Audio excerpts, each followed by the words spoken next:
Hey there, are you ready? Are you ready for a cross-cultural communication course for dummies? No offense, but I'm taking you on a crash course to help you communicate with anyone in any country and culture.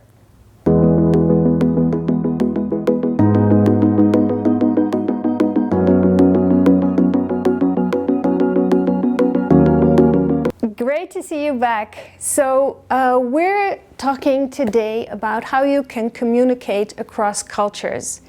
And there is a vast body of research on this topic, and if you know of the researcher Geert Hofstede, he has a vast body of knowledge on this. But I can also give you some simple tips to get you started on communicating across cultures. Because you may see this when you watch your own children or other children, that they actually can kind of communicate without even understanding each other. So there must be something beyond just language and knowing each other's language and culture that allows us to communicate with one another. So I'm just giving you a number of tips, 5 tips to help you get started without having to dive into any heavy research. So let's get going. Tip 1. So the first thing when you want to reach out and communicate with other people and other cultures is to do it from a position of respect and human dignity. So go into this understanding that you are not better or any less than anyone else. That's the basis of good communication. Otherwise, there's no communication possible. Secondly, go into this type of communication, or if you go into travel, because that's probably when you are going to really connect and talk to people who are from a very different background than yourself. So go with good expectations. I've done a video before about whether you are living in a world of fear or in a world of love. So this affects everything. Your expectations are key because you make your own reality. We've discussed this, but if you're expecting good, if you're looking out to see the signs that the good is coming, then you're obviously going to be much more likely to have good experiences. So have good expectations is my second tip. The third tip would be to listen more than you speak.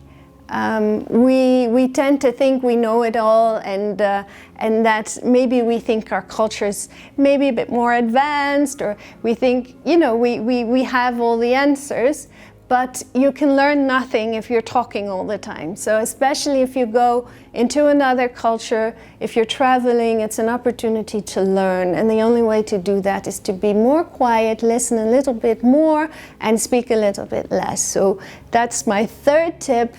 Listen more than you speak.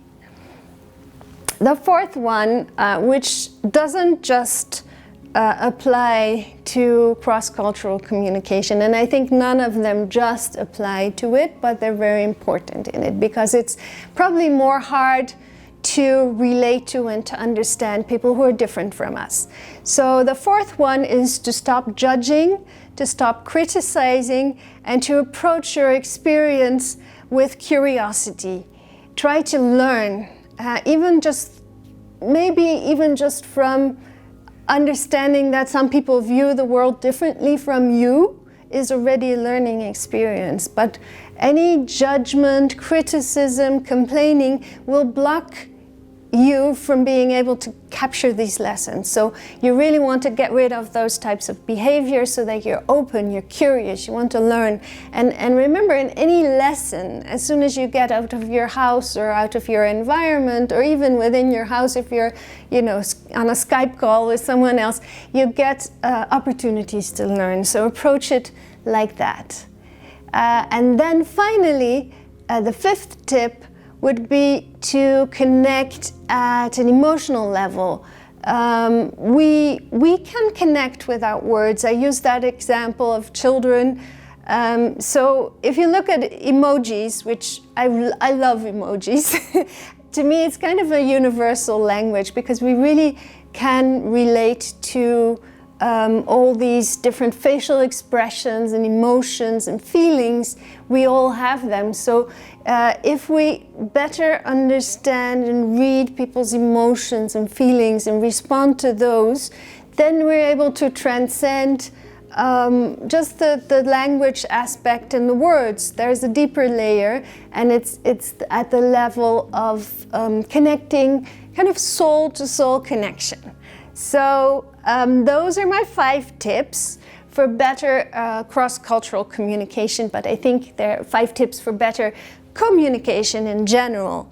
Now, if you have time and if you're really interested in learning more about the different cultures and characteristics of different national cultures, there is a body of research from Geert Hofstede. I mentioned it in the beginning of the video, and he has described 6 dimensions that you can kind of classify cultures by. And that's these 6 dimensions are about power distance. So you have very kind of flat cultures where the hierarchy is very low. That's a place where I come from, I would say. It's quite flat. You have other cultures where there's very much of a hierarchy, and people at different levels of the hierarchy don't really relate or interact as much. Then there's the aspect of collectivism versus individualism, and we all know this. Western cultures are quite individualist, and often many other cultures are more collectivist.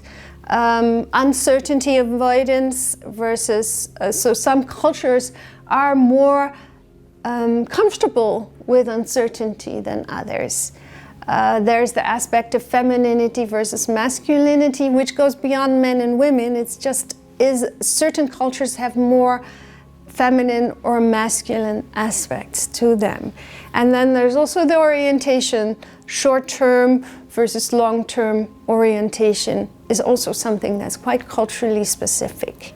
And then restraint versus indulgence. So is a culture more into like repressing like pleasure, or like seizing and being more into the entertainment and the pleasure. So those are the 6 dimensions. There obviously, like any research, there is also some criticism, and it's already, I mean, this body of research has been around for a while, but it's very interesting, and it will help you understand certain experiences better, especially if you're going like for business to another country and you have to deliver certain results. It's good to understand how that could best be done. But like I said, you don't have to read all of this research, because if you use those 5 tips I just shared, it will really be much easier to relate and to connect to anyone. So try them out, enjoy yourself, make sure you go out and connect with people who are different from you. See you next time.